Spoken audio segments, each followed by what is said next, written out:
పిత పుత్ర పవిత్ర ఆత్మ నామమున ఆమెన్. క్రీస్తునాథుని యందు ప్రియమైనటువంటి సహోదరి సహోదరులారా, మీ అందరికీ పాస్కా యత్త కాలం 3వ ఆదివారంలోకి స్వాగతం. ఈ ఆదివారం మనకి దేవుడు తనకు దగ్గరగా జరగడానుకున్నటువంటి మార్గాల గురించి మనకు మరింత లోతుగా వివరిస్తున్నాడు. మనం గత 2-3 వారాల నుంచి ఈ లెంటులో ప్రవేశించిన తర్వాత మనం దాన ధర్మాలు చేస్తూ, ఉపవాసాలు చేస్తూ, ప్రార్థనల్లో పాల్గొంటూ, శిలువ మార్గంలో పాల్గొంటూ మనల్ని మనం దేవునికి దగ్గరగా చేసుకుంటున్నాము. ఇంకా మరింత దగ్గరగా జరగడానికి అవసరమైనటువంటి మార్గాలను దేవుడు మనకి ఈ ఆదివారం వివరిస్తున్నారు. ఇందులో మొదటి రీడింగ్ గమనించినట్లయితే నిర్గమకాండం 17వ అధ్యాయం ఉంటుంది. రెండవది రోమీయులకు పునీత పౌలు గారు రాసిన లేఖ నుంచి చదువుతాం. ఇక మూడవదిగా యోహాను సువార్త 4వ అధ్యాయం నుంచి శుభవార్త పఠనాన్ని చదువుతాము. సో మొదటి దాన్ని పరిశీలిద్దాం. నిర్గమకాండం 17వ అధ్యాయము 3-7 వచనాలు. దీనికి బ్యాక్గ్రౌండ్ ఏంటి? యేసుక్రీస్తు పుట్టడానికి దాదాపు 1500 సంవత్సరాల క్రితం ఇజ్రాయేలీ ప్రజలు ఈజిప్టు అనేటువంటి దేశంలో బానిసలుగా ఉండగా మోషే అనేటువంటి నాయకుడిని ఆ దేశంలోకి పంపించి వాళ్ళందరినీ దేవుడు విడిపించి బయటికి తీసుకొని వస్తున్నాడు. ఆ తీసుకొని వస్తున్నటువంటి క్రమంలో ఈజిప్టు నుంచి ఇజ్రాయేల్ చేరడానికి మధ్యలో 40 సంవత్సరాల కాలం వాళ్ళు నడిచారు. ఆ 40 సంవత్సరాల కాలంలో దేవుడు వాళ్ళని నడిపిస్తూ ఉండగా ఈ ఇజ్రాయేలీలు దేవుని మీద తిరుగుబాటు చేయటం మొదలుపెట్టారు. ఏ చిన్న ఇబ్బంది కలిగినా వెంటనే దేవుని మీద, మోషే మీద తిరగబడటం మొదలుపెట్టేటువంటి వారు. వాళ్ళని అక్కడి నుంచి తీసుకొచ్చింది ఎందుకు? మమ్మల్ని విడిపించు విడిపించు విడిపించు అని వాళ్ళు ప్రార్థనలు చేశారు కదా. చేసినప్పుడు దేవుడు వాళ్ళ కోరికను మరణించి వాళ్ళని బయటికి తీసుకొని వచ్చాడు. అంతవరకు బాగుంది. ఇప్పుడు ఏమైంది? తీసుకొని వచ్చినప్పుడు కొన్ని వేల మంది ప్రజలు నడుస్తూ ఉన్నప్పుడు అంతో ఎంతో ఇబ్బందులు ఉంటాయా? ఉండవా? జరుగుతాయి. కానీ ఆ చిన్న ఇబ్బందులను పట్టుకొని భవిష్యత్తులో మేము స్వేచ్ఛగా ఉండబోతున్నాం అనే దాన్ని మర్చిపోయి ఈ ఇబ్బందుల విషయంలో దేవుణ్ణి తిట్టడం మొదలుపెట్టారు. ఇది ఎలా ఉంటుందంటే, మనకు ఏదో జలుబో, దగ్గో, జ్వరమో వచ్చింది. డాక్టర్ దగ్గరికి వెళ్ళినప్పుడు నేను ఇంజెక్షన్ వేస్తాను అని అన్నాడు. ఇంజెక్షన్ ఎలా ఉంటుంది? నొప్పి కలుగుతుంది కదా అని దాన్ని వద్దు అంటే ఏమవుతుంది? మనకు ఆరోగ్యం రాదు. కాబట్టి దేవుడు మనల్ని విడిపిస్తున్నటువంటి క్రమంలో ఏవైనా చిన్నపాటి ఇబ్బందులు కలిగినప్పుడు దాన్ని భరించడానికి సిద్ధంగా ఉండాలి కానీ ఇజ్రాయేలీయుల్లాగా తిరగబడటానికి రెడీగా ఉండకూడదు. ఈరోజు మనం ఇజ్రాయేలీయుల యొక్క ప్రవర్తనను చూస్తున్నాము. ఆ ప్రవర్తన ద్వారా మనం ఒక పాఠం నేర్చుకోవాలి అని గుర్తుంచుకోవాలి. దప్పికచే అల్లాడిపోవచ్చు. ఆ ప్రజలు మోషే మీద నేరం మోపిరి. వారు అతనితో, ఈ ఐగుప్తు దేశం నుంచి మమ్మల్ని తోడుకుని వచ్చితివి, మమ్మలను చంపుటక ఇక్కడ మేమును, మా పిల్లలను, మా పశువులను దప్పికచే చచ్చిపోవాలైనా ఏమి అనిరి. చూసారా? ఈ ప్రజలని దేవుడు వాళ్ళని తీసుకొని వచ్చాడు. రెఫీదీము దగ్గరకు వచ్చారు వాళ్ళు. అక్కడికి వచ్చి అక్కడ బస చేస్తున్నారు. దేవుడు వాళ్ళని అంత దూరం నుంచి తీసుకొని వచ్చినప్పుడు వాళ్ళ తిండి గురించి, నీళ్ళ గురించి, ఆశ్రయం గురించి ఆలోచించడా? వాటన్నింటి గురించి దేవుడు ఆలోచించకుండానే బయటికి తీసుకొస్తాడా వాళ్ళని? దేవుడు దాన్ని నెరవేర్చేలోగానే వాళ్ళకి నీళ్ళు అవసరం. అది మోషే కంటే ముందు దేవునికి తెలుసు ఆల్రెడీ. దేవుడు వాళ్ళకి అనుగ్రహిస్తాడు. కానీ అది జరగడానికి ముందే వాళ్ళు తిరగబడుతున్నారు. ఏమని చూడండి, దేవా మాకు నీళ్లు కావాలి అని అడగొచ్చు కదా. మోషే దగ్గరికి వెళ్ళి, అయ్యా మాకు నీళ్లు లేవయ్యా, ఇక్కడ ఏదైనా మార్గం ఉంటే చూపించు అని అడగాలి కదా. ఏమని అడుగుతున్నారు చూడండి. ఐగుప్తు దేశం నుంచి మా మేళ దోడుకొని వచ్చితివి, మమ్మల్ని చంపుటక ఇక్కడ మేమును, మా పిల్లలను, పశువులను దప్పికి చచ్చిపోవాలైనా ఏమి అంటే మమ్మల్ని ఇక్కడ చంపడానికి తీసుకొచ్చావా? అరే మిమ్మల్ని విడిపిద్దామని మీరు అక్కడ ఐగుప్తు దేశీయులు మిమ్మల్ని రాచి రంపాన పెడుతుంటే, దేవా మమ్మల్ని రక్షించు, మా పితరుల దేవుడా మా ప్రార్థనలు విను అని ప్రార్థనలు చేస్తే నేను మిమ్మల్ని బయటికి తీసుకొని వస్తే ఇప్పుడు ఏమంటున్నారు? ఇక్కడ దప్పికతో చంపేయడానికి తీసుకొచ్చావా మమ్మల్ని అని ప్రశ్నిస్తున్నారు. సరే, బిడ్డలు తండ్రిని ఈ విధంగా బ్లాక్మెయిల్ చేసి అడుగుతూ ఉంటారు కదా. నేను కూడా ఇంటర్ ఫస్ట్ ఇయర్ 10th క్లాస్లో ఉన్నప్పుడు నాకు ఫోన్ కావాలి, కొనాలి అని అనిపించింది. ఏం చేశా? వెళ్ళి డైరెక్ట్గా మా నాన్న అడిగేటువంటి ధైర్యం చేయలేడు. ఎందుకు? అడిగితే ఒకటి లాగి పీక్ కొడతాడు. ఎందుకు ఫోన్ ఎందుకురా నీకు, నాకే లేదు అని అంటాడు. కాబట్టి నేనేం చేశా? చిన్నగా మా అమ్మ దగ్గరికి వెళ్ళా. మా అమ్మ దగ్గరికి వెళ్ళి ఫోన్ కొనిమ్మను అని అడిగా. ఆబ్వియస్లీ సమాధానం ఏమొస్తుంది? మా అమ్మ వెళ్ళి రికమెండేషన్ పెట్టింది. ఏమని? వాడికి ఫోన్ కావాలి చూడు అని. వద్దు అన్నాడు మా నాన్న. ఏమైంది? 2 రోజులు అన్నం తినలేదు నేను. 2 రోజులు అన్నం తినకపోయేసరికి ఏమైంది? 3వ రోజున నిజంగానే మా నాన్న అరిచాడు, కోపడ్డాడు. అప్పట్లో కీప్యాడ్ ఫోన్ ఏదో 10,000 రూపాయలు 1500 ఉంటే ఆ డబ్బులు చేతిలో పెట్టి వెళ్ళి కొనుక్కొచ్చుకో అని చెప్పాడు. అంటే దేవుని దగ్గర, మా తండ్రి దగ్గర నేను ఏ విధంగా అయితే అన్నం తినకుండా బ్లాక్‌మెయిల్ అనేది చేశానో, ఇజ్రాయేల్ ప్రజలు కూడా అదే చేస్తున్నారు దేవుని దగ్గరికెళ్ళి ఇప్పుడు. మమ్మల్ని ఎందుకు తీసుకొనొచ్చావు బయటికి? మమ్మల్ని చంపడానికి తీసుకొచ్చావా? అని డైరెక్ట్‌గా దేవునితో అనకుండా మోషే దగ్గరికి పోయి అంటున్నారు. చూడండి ఇజ్రాయేలీయులు. అప్పుడు మోషే యావేకి మొరపెట్టుకొనెను. అతడు, నేను ఈ ప్రజలతో ఎట్లు వేగుదును? ఇంక కొంతసేపు ఉన్నచో వాళ్ళు నన్ను రాళ్ళతో కొట్టుదురు అనెను. ఇప్పుడు మోషేకి పెద్ద బాధ అయిపోయింది వీళ్ళ గురించి. అయ్యా, నువ్వేమో నన్ను నా నా ముఖాన్ని ముందు పెట్టి ఈళ్ళని బయటికి తీసుకురమ్మన్నావు, తీసుకొచ్చాను. వీళ్ళు చూడు నన్ను రాళ్ళతో కొట్టి చంపేలాగున్నారు అని. మోషే చూడండి, మోషే దేవుని దగ్గరికెళ్ళి ఇదే మాటలను వాడలేదు. వాళ్ళు అడుగుతున్నారయ్యా, నువ్వేం నా మీద తీసుకొచ్చి పెట్టావు బాధ్యత అని చెప్పి దేవుణ్ణి మోషే నిందించట్లేదు ఇక్కడ. వాళ్ళు ఇలా అడుగుతున్నారు దేవా, వాళ్ళు నన్ను కొట్టి చంపేలా ఉన్నారు అని విన్నపంతో ప్రార్థన చేస్తున్నాడు. మోషే మహా వినయవంతుడు అని దేవుడు ఊరికనే అన్నాడా? ఇదే కారణం ఇలాంటివే. ఎందుకనంటే మోషే దేవుని దగ్గరికి వెళ్ళి మాట్లాడతాడు, అరవడు, కొట్లాడడు. మోషే అడుగుతాడు, వినయంతో అడుగుతాడు. ఈరోజు మనం ఇదే నేర్చుకోవాలి. కొన్నిసార్లు ప్రార్థనల్లో మనం కోపంగా రెస్పాండ్ అయిపోతుంటాం దేవుని దగ్గరికి. మన యొక్క భావాలను దేవుని ఎదుట ప్రదర్శించడంలో తప్పేం లేదు. అలాగని దేవుని దగ్గరికి ఓన్లీ వినయంతోనే వెళ్ళి అడగాలి అని అనట్లేదు. మీ ఒరిజినల్ భావాలు దేవునికి తెలుసు ఆల్రెడీ. మీ మీ మనస్సులో ఏ విధమైనటువంటి భావన ఉందనేది దేవునికి ఆల్రెడీ తెలుసు. కాబట్టి దేవుని దగ్గరికి మీ ఒరిజినల్ మనస్తత్వంతోనే వెళ్ళండి. మోషే ఆల్రెడీ వినయవంతుడు కాబట్టి ఆయనకు తెలిసిన విధానంలో అడిగాడు. నాకు ఏ విధంగా తెలుసో నేను అలాగే అడుగుతాను. కానీ మన ప్రార్థనల్లో ఎక్కువ శాతం వినయంతో వెళ్ళి అడిగేలాగా ఉండాలి. అలాగని కోపం వచ్చినప్పుడు కోపం లేకుండా చేయగలమా దేవునికి ప్రార్థన? అదేం లేదు. దేవుని దగ్గరికి మన ఒరిజినల్ ఫీలింగ్‌తోనే వెళ్ళాలి. కానీ దేవుణ్ణి నిందించకూడదు అని గుర్తుంచుకోవాలి అంతే. అంతటా యావే మోషేతో, నీతో పాటు ఇజ్రాయేలు పెద్దలను కొంతమందిని తీసుకొని ఈ ప్రజలకు ముందుగా నడిచిపొమ్ము. నీవు నదిని కొట్టిన కర్రను చేతపట్టి వెళ్ళుము. నీవు చూస్తుండగానే నేను హోరేబు కొండల రాతి మీద నిలవబడెదను. నీవు కర్రతో ఆ రాతిని కొట్టుము. వీరందరూ త్రాగుటకు రాతి నుండి నీరు పుట్టును అనెను. ఇజ్రాయేలీయుల పెద్దలు చూస్తుండగా మోషే దేవుడు చెప్పినట్లే చేశాను. ఇక్కడ ఏం జరుగుతుందో అబ్జర్వ్ చేయండి. మోషే దేవుని దగ్గర నుంచి మోషే ఆజ్ఞ పొందుతున్నాడు. మోషే పెద్ద మనుషుల్ని తీసుకొని వెళ్తున్నాడు. పెద్ద మనుషులతో పాటుగా ప్రజలందరి మధ్యలో నుంచి నడిచి ప్రజల ఎదురుగా వెళ్ళి రాయిని కొట్టు అని అన్నాడు. అంటే ఇటువైపు మోషేకు, మోషే పక్కన ఉన్నటువంటి పెద్దలకు, పెద్దల పక్కన ఉన్నటువంటి ప్రజలకి, వీళ్ళందరికీ ఒకేసారి దేవుడు తన యొక్క మహత్యాన్ని చూపిస్తున్నాడు. ఏమని? ఆ ఎదురుగా ఒక రాయి ఉంది. ఆ రాతి నుంచి నీరు ప్రవహించడం లేదు ఇప్పుడు. నువ్వు వెళ్ళి కొట్టు, నీళ్ళు వస్తాయని చెప్పాడు. వెళ్ళాడు, కొట్టిన తర్వాత నీళ్ళు వచ్చాయి. ఎంత మహా గొప్ప అద్భుతం అది! కళ్ళ ముందు జరిగినటువంటి అద్భుతం. దానికి గుర్తు ఏమిటంటే, ప్రజలందరికీ దేవుడు ఇండైరెక్ట్‌గా చెప్పాలనుకున్నది ఏంటంటే, మీరు అడగక ముందే నాకు అవన్నీ తెలుసు, నేను వాటిని అనుగ్రహిస్తాను, ఓపికతో ఉండండి అని చెప్పడం దేవుని యొక్క ఉద్దేశం. మీరు అడుగుతున్నారు కాబట్టి ఇంత గొప్ప కార్యాన్ని మీ కళ్ళ ముందే నేను చేస్తున్నాను. ఇప్పటికైనా గుర్తించండి. మీరు వినయంతో ఉండడం నేర్చుకోండి అని దేవుడు ఇండైరెక్ట్‌గా మనల్ని ఇక్కడ కోరుతూ ఉన్నారు. అంతేకాదు, ఈ రాయి ఎవరో కాదు, యేసుక్రీస్తే అని పునీత పౌలు గారు తర్వాత చెప్పడం కూడా మనం చూస్తాం. ఇంకా ఇజ్రాయేలీయులు జగడమాడుట చేతను, వారు యావే మనతో పాటు ఉన్నాడా లేడా అని సందేహించుట చేతను, యావేను పరీక్షించుట చేతను ఆ చోటికి మస్సా మెరీబా అని పేర్లు వచ్చెను. సో ఆ ప్రాంతానికి పేర్లు కూడా స్థిరపడిపోయాయి. ఎందుకంటే ఇజ్రాయేల్ చేసినటువంటి పని కారణంగా. అలాగే మీరు నేను ఎప్పుడైతే వినయంగా దేవుని దగ్గరికి వెళతామో దేవుడు కూడా మన యొక్క కోరికను మన్నిస్తారు. కానీ మనం అనుమానంతో, కోపంతో, క్రోధంతో దేవుని దగ్గరికి వెళ్ళి ఆ ఈజిప్ట్ దేశం నుంచి మమ్మల్ని చంపడానికి తీసుకొచ్చావా అని పలికినటువంటి ఇజ్రాయేలీయుల్లాగా మనం దేవుడిని నిందిస్తే ప్రయోజనం ఉండదు అని గుర్తుంచుకోవాలి. ఇకపోతే రెండవ రీడింగ్ పునీత పౌలు గారు రోమీయులకు రాసిన లేఖ 5వ అధ్యాయము 1, 2 వచనములు మరియు 5-8 వచనాలు. ఇక్కడ పౌలు గారు మాట్లాడుతున్నటువంటి మాటలను వినండి. విశ్వాసము వలన మనం ఇప్పుడు నీతిమంతులుగా చేయబడుటచే మన ప్రభువుకు యేసుక్రీస్తు ద్వారా దేవునితో సమాధాన పడితిమి. ఇక్కడ నీతిమంతులు అనేటువంటి అంశం ఉంది.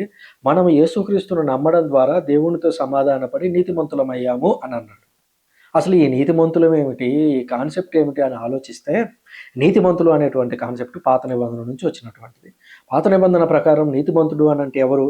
తాను చేసినటువంటి తప్పును తెలుసుకోగానే దేవుని ఆజ్ఞ ప్రకారం పశ్చాత్తాపపడి వెళ్ళి బలిని అర్పించేటువంటి వ్యక్తులు ఎవరైతే ఉంటారో వారిని సహజంగా నీతిమంతులు అని పిలుస్తారు. అంటే ఎవడో వచ్చి చెప్పకముందే తన తప్పును తానే ఎరిగి దేవుని చెంతకు వెళ్ళి తప్పులను ఒప్పుకొని దేవుని మాటల ప్రకారం నడిచేటువంటి వ్యక్తులే నీతిమంతులు.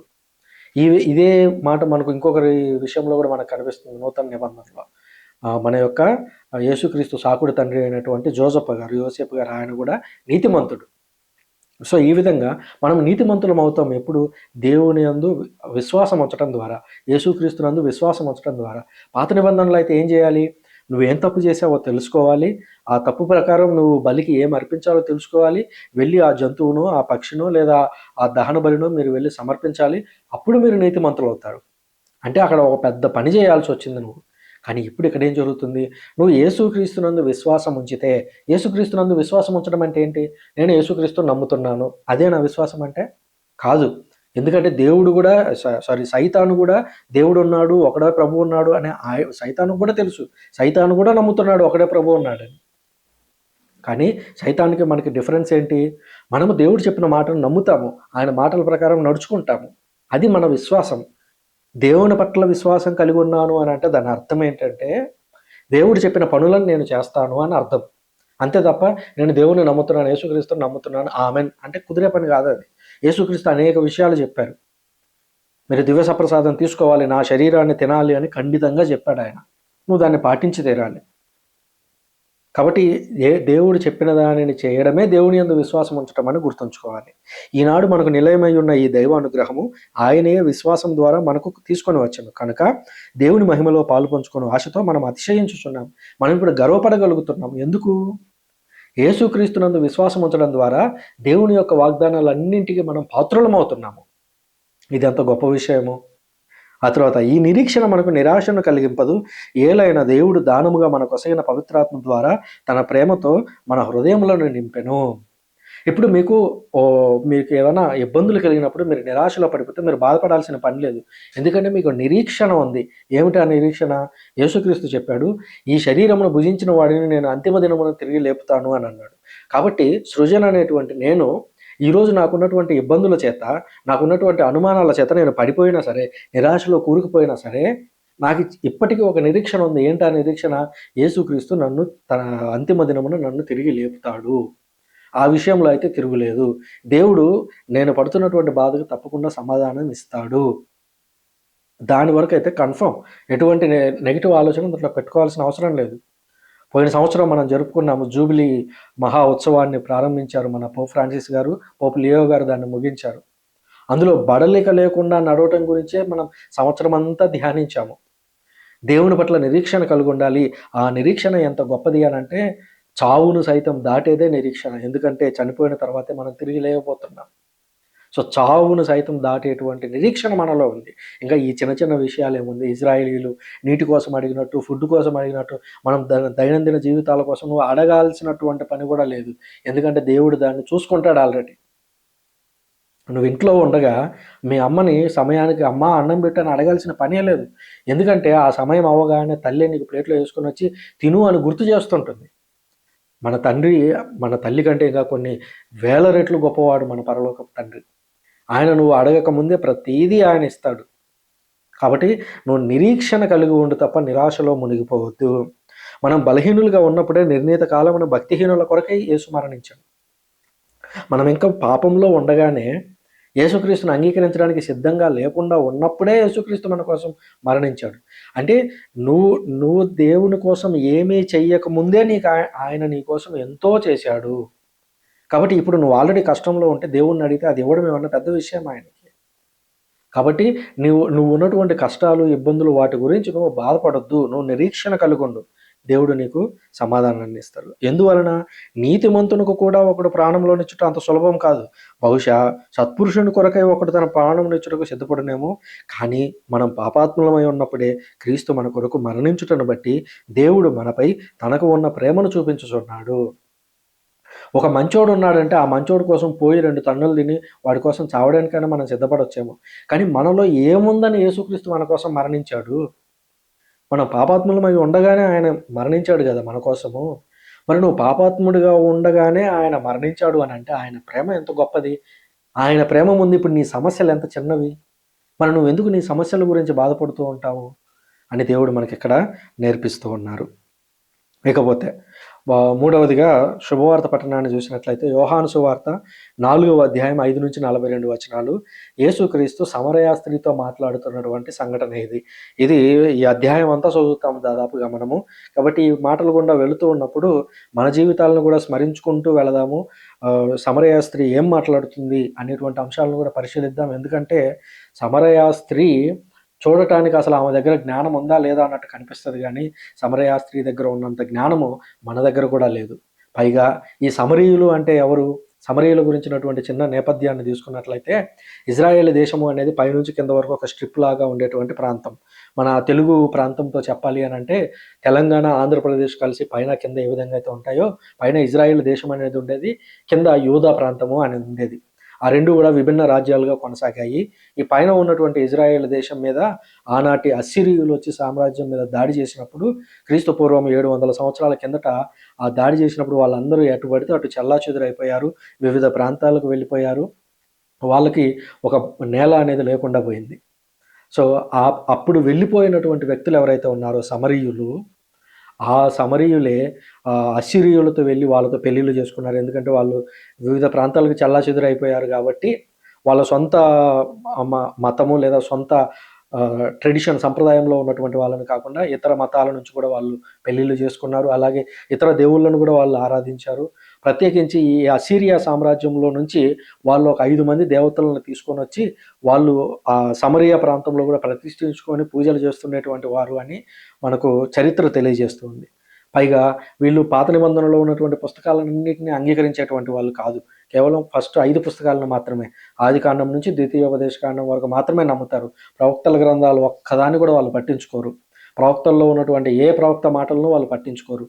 అలాంటి వ్యక్తుల దగ్గరికి, అలాంటి భావాలు ఉన్నటువంటి వ్యక్తి దగ్గరికి యేసుక్రీస్తు వెళ్ళాడు. అంటే ఎంత క్రిటికల్‌గా యేసుక్రీస్తు మాట్లాడాలో ఆలోచించండి. 5వ వచనం నుంచి చదువుతున్నాను. యేసు సమరయలోని సికారు అనే పట్టణమునకు వచ్చెను. అది యాకోబు తన కుమారుడగు యోసేపునకు ఇచ్చిన పొలము సమీపంలో ఉన్నది. అక్కడ యాకోబు బావి ఉండెను. యేసు ప్రయాణపు బడలికచే ఆ బావి వద్ద కూర్చుండెను. అది మధ్యాహ్నపు వేళ. ఇక్కడ బాగా గమనించండి, యేసుక్రీస్తు నడిచి అలసిపోయాడు. అంటే గమనించండి, ఈ లోకంలో ఉండగా యేసుక్రీస్తు కూడా బడలికకు గురి అయ్యాడు. బడలిక అనంటే ఆయన రెస్ట్ తీసుకోవడానికి కూర్చున్నాడు. రెస్ట్ తీసుకొని కూర్చొని కూడా తాను ఏం చేస్తున్నాడు అనంటే సమరయ స్త్రీతో మళ్ళీ దేవుని గురించే మాట్లాడుతున్నాడు.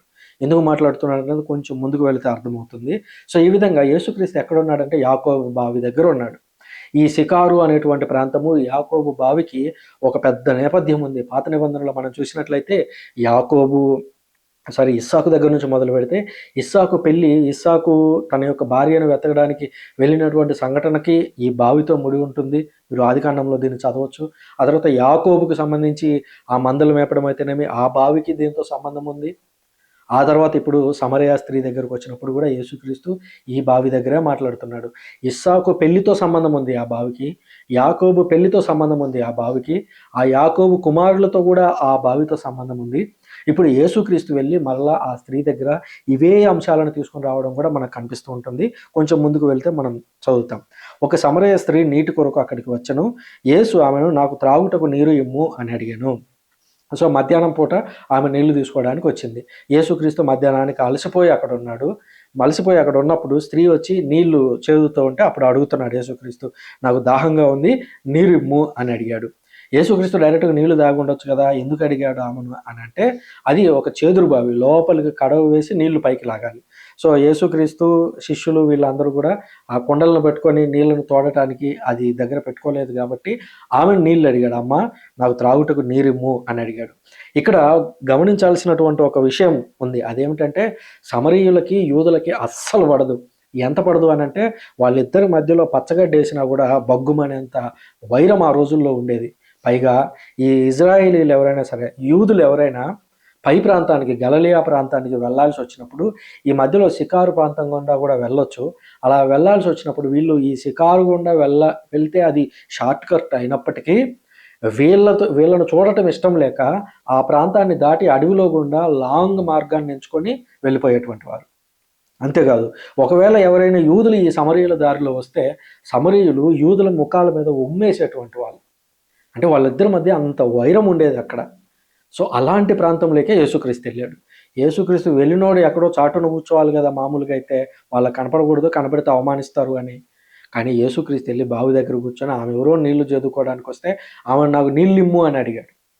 ఆ తర్వాత చూడండి ఏం జరిగిందో. ఇంకా ఆయన శిష్యులు ఆహార పదార్థములు కొని తెచ్చుటకు పట్టణంకు వెళ్ళి ఉండిరి. మనకు డౌట్ వస్తుంది, యేసుక్రీస్తు ఇక్కడ ఏమితో మాట్లాడుతున్నాడు, మరి శిష్యులు అందరూ ఏరు అని అంటే, శిష్యులు ఆహార పదార్థాలు తీసుకురావడానికి పక్కనే ఉన్నటువంటి పట్టణానికి వెళ్ళారు, తినడానికి, ఆహారం తీసుకురావడానికి.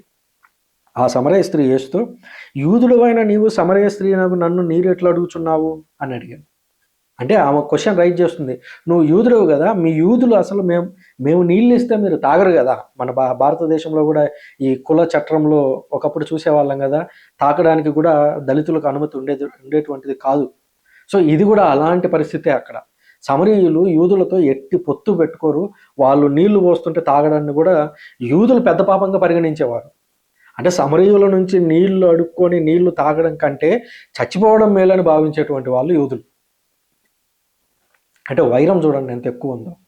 అయితే యేసుక్రీస్తు ఆమెను అడిగాడు, నీళ్ళు ఇమ్ము అని అడిగితే ఆమె అప్పుడు ఆ ప్రశ్న అడిగితే అప్పుడు యేసుక్రీస్తు అన్నాడు, చూడండి, నీవు దేవుని వరమును గ్రహించి ఉన్న ఎడల త్రాగుటకు నీరు ఇమ్ము అని అడుగుచున్నది ఎవరని తెలుసుకొని ఉన్న ఎడల నీవే ఆయనను అడిగి ఉండేదానివాడు, అప్పుడు ఆయన నీకు జీవజలమునిచ్చి ఉండేటువంటి వాడు.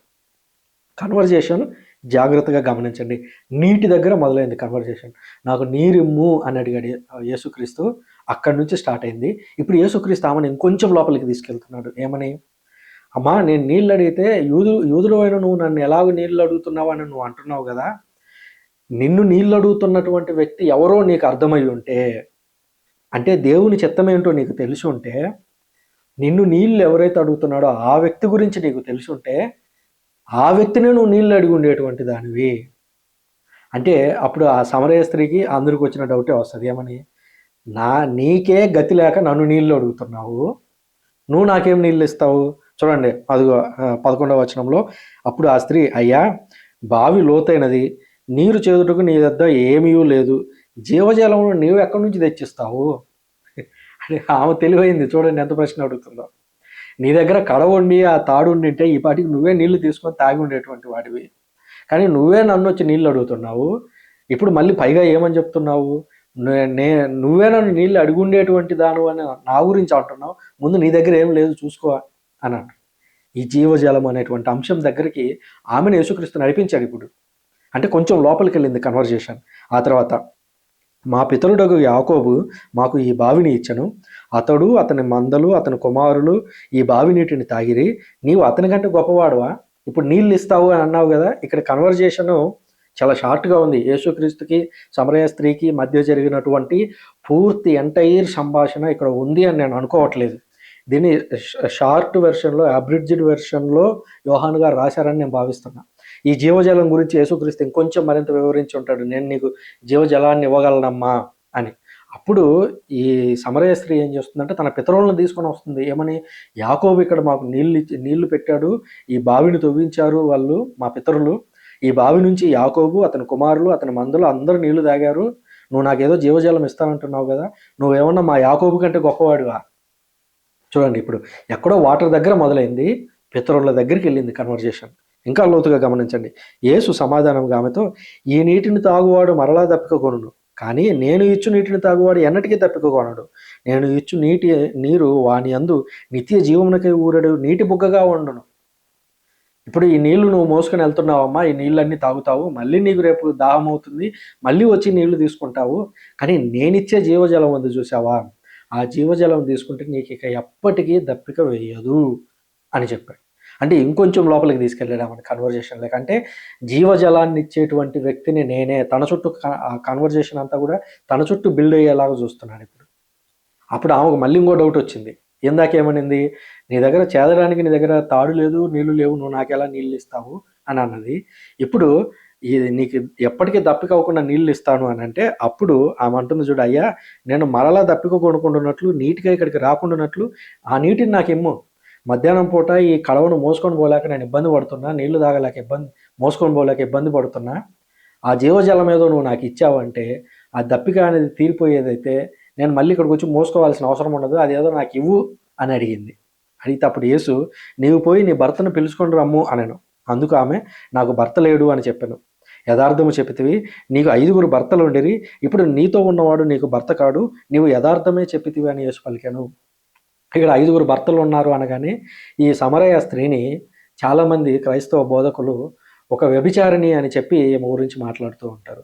5 భర్తలు ఉన్నారు ఆమెకి, ఇప్పుడు కూడా ఉన్నవాడు ఆమెతో భర్త కాదు, కాబట్టి ఆమె వ్యభిచారం చేస్తుంది, వ్యభిచారి దగ్గరికి వెళ్ళి యేసుక్రీస్తు మాట్లాడుతున్నాడు అనే కొంతమంది చెప్తూ ఉంటారు. అది అవాస్తవం.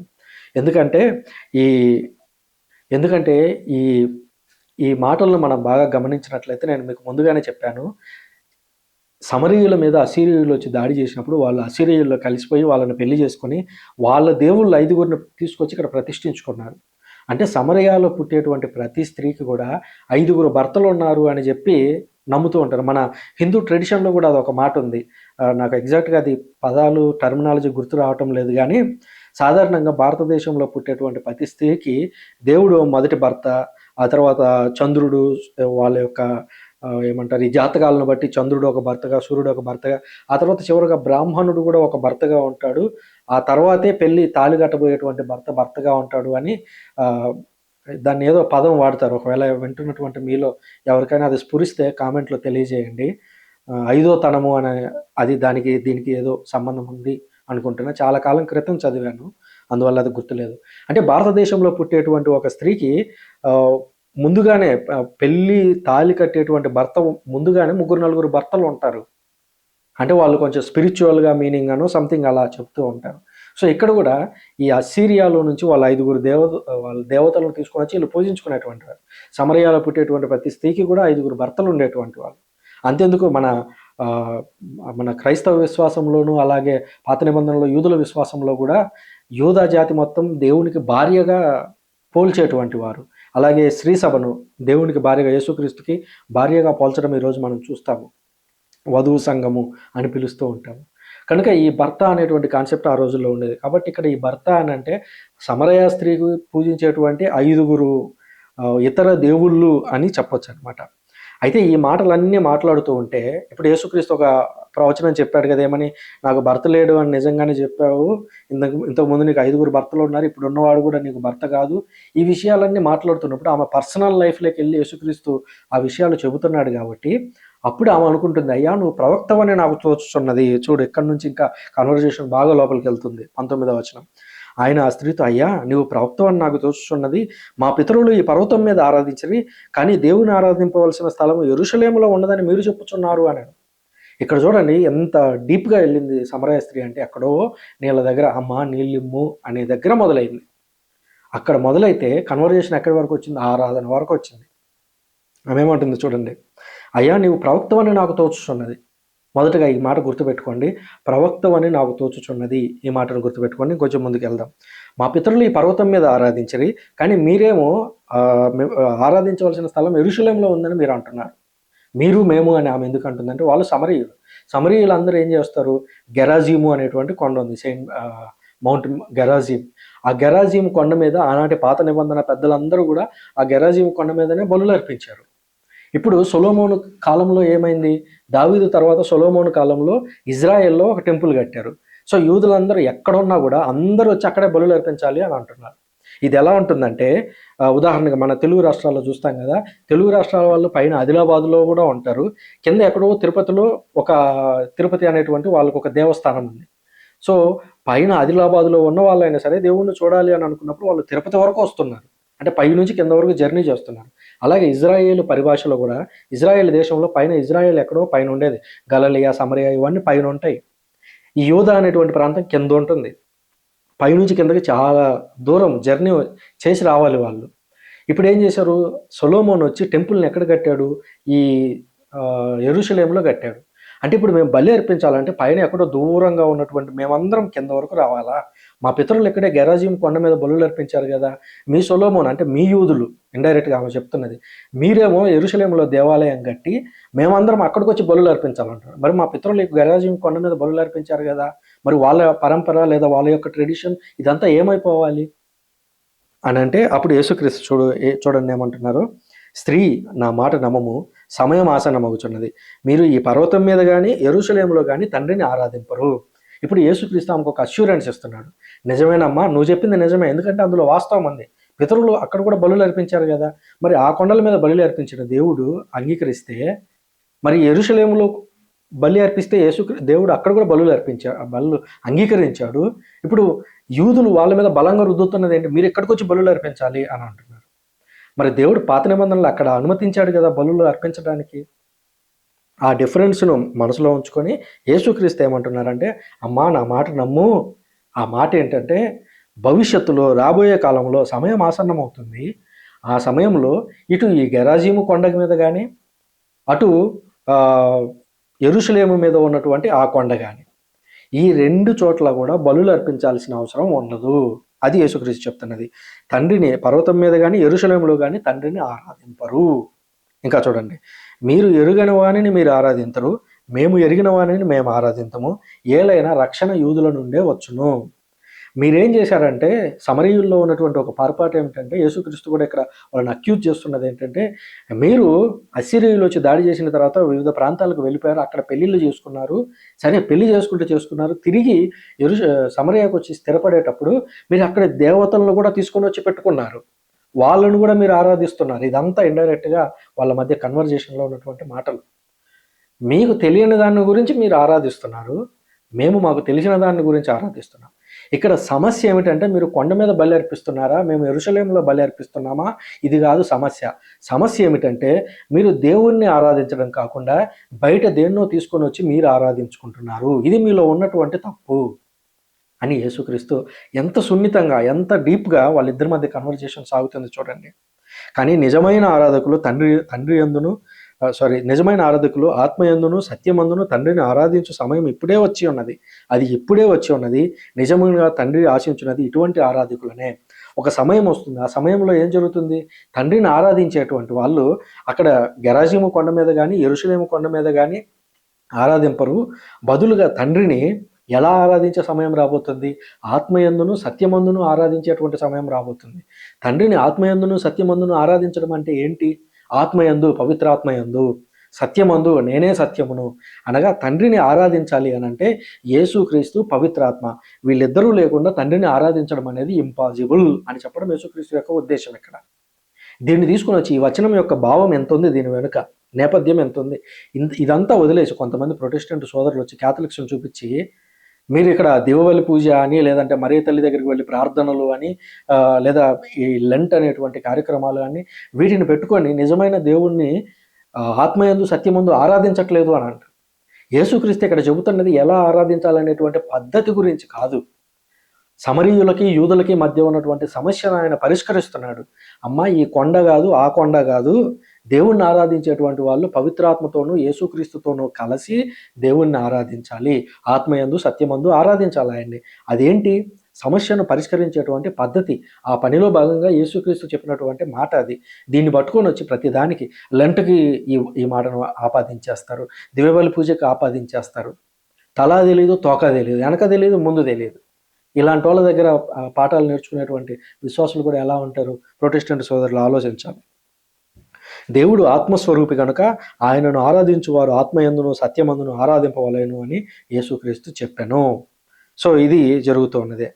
ఇక అప్పుడు ఆ స్త్రీ, ఇంకా చూడండి కన్వర్జేషన్ ఇప్పటి వరకు ఎక్కడో నీటి దగ్గర మొదలైంది, జీవజలంతో కొనసాగి ఆరాధన దగ్గరకు వచ్చి వాళ్ళ బలి వీళ్ళ గురించి ఆలోచిస్తూ, ఇంకా ఇప్పుడు ఆ స్త్రీ ఏమంటుంది చూడండి, క్రీస్తు అనబడే మెస్సయ్య రానున్నాడని నేను ఎరుగుదును, ఆయన వచ్చినప్పుడు ఆయన మాకు అన్ని విషయాలు తెలియజేయను. క్రీస్తు అనబడేటువంటి ఒక ప్రవక్త వస్తాడు మా కోసం, ఆయన వచ్చినప్పుడు అన్నీ మాకు వివరిస్తాడు అని. ఈ మాట ఎక్కడి నుంచి తీసుకున్నది? ఏమే ఇంతకు ముందు ఒక మాట అనింది కదా, అయ్యా నువ్వు ప్రవక్తవని నాకు తోచుచున్నది అని. మనం చూస్తాము ద్వితీయోపదేశకాండం 18వ అధ్యాయం 18వ వచనంలో మోషేనే చెప్పాడు, నా వంటి ప్రవక్తను మీ దగ్గర నుంచి దేవుడు తీసుకొని వస్తాడు అని. సో సమరయ స్త్రీ ఆ లేఖనాలు చదివింది, ఆ లేఖనాలు గుర్తుంచుకుంది. అందుకనే మా తోరా గ్రంథంలో ఉంది కదా, మోషే చెప్పాడు ఒక ప్రవక్త రాబోతున్నాడు, ఆయన వచ్చి మొత్తం నేర్పిస్తాడు అని అన్నాడు కదా, ఆయన వచ్చినప్పుడు ఇదంతా నేర్పిస్తాడు అని అంటే, అప్పుడు యేసుక్రీస్తు అంటున్నాడు చూడండి, నీతో మాట్లాడుచున్న నేనే ఆయనను.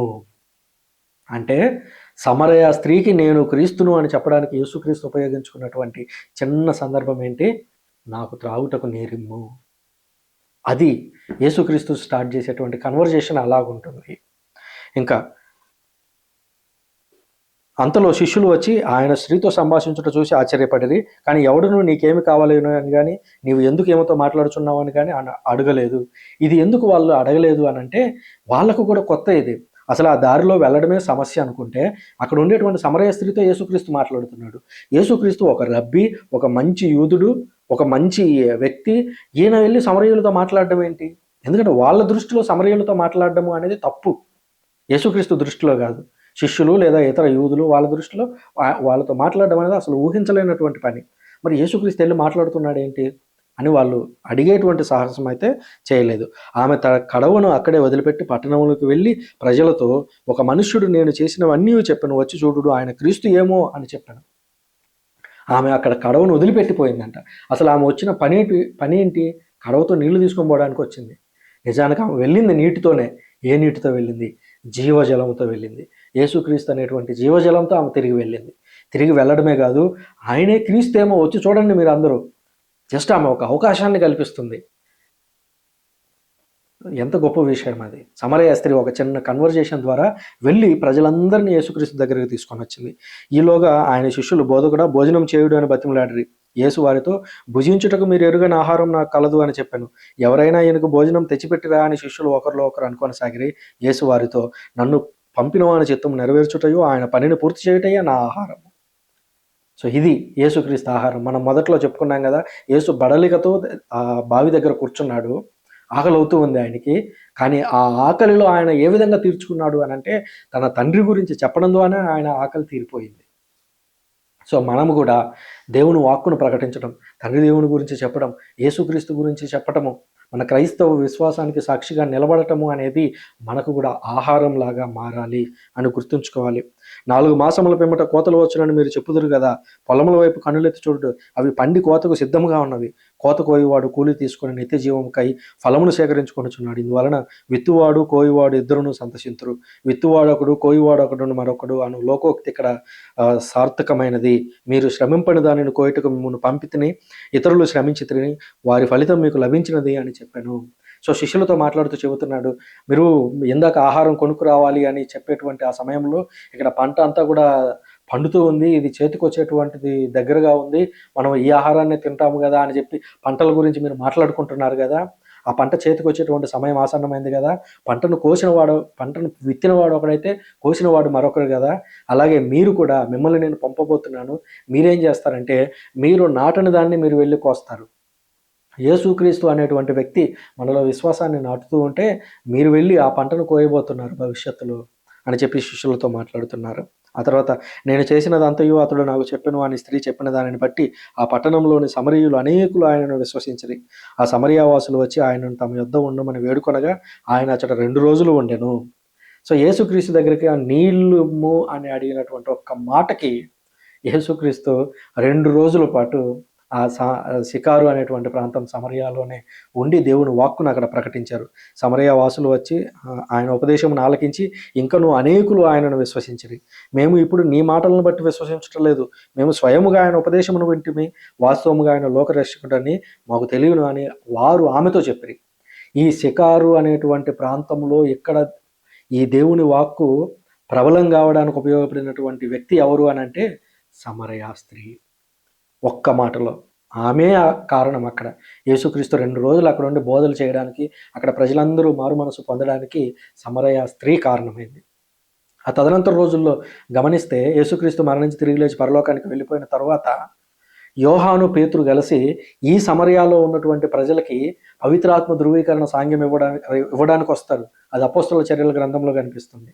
అంటే చూడండి, ఇప్పుడు వాళ్ళందరూ ఒక రకంగా పసిబిడ్డలుగా వాళ్ళు జ్ఞానస్నానాన్ని పొందారు, వాళ్ళు పసిబిడ్డలుగా దేవుని వాక్కులోకి మారారు. ఇప్పుడు వాళ్ళందరూ ఎదిగే కొద్దీ పేతురు, యోహాను వచ్చి అపోస్తలులు వాళ్ళ మీద చేతులుంచి పవిత్రాత్మ కొరకు ప్రార్థన చేశారు. అంటే సమరయ స్త్రీ తీసుకొచ్చినటువంటి విశ్వాసం ఆ తదనంతర కాలంలో కూడా కొనసాగింది. సో ఈరోజు మనం చెప్పేటువంటి చిన్న చిన్న మాటలు కూడా దేవుడు వాటిని మరింతగా విస్తరించగలుగుతాడు. కాబట్టి మన క్రైస్తవ విశ్వాసానికి సాక్ష్యంగా నిలబడటానికి ఏ అవకాశాన్ని కూడా మనం విడుచుకోకూడదు అని బలంగా మనసులో ఉంచుకుందాము. ఈ లెంట్లో ప్రత్యేకించి మనం యేసుక్రీస్తుకు సాక్షులుగా నిలబడి నలుగురికి దేవుని గురించి చెప్పేటువంటి వ్యక్తులుగా మారదాము. Thank you very much. పితా, పుత్ర, పవిత్రాత్మ నామమున ఆమేన్.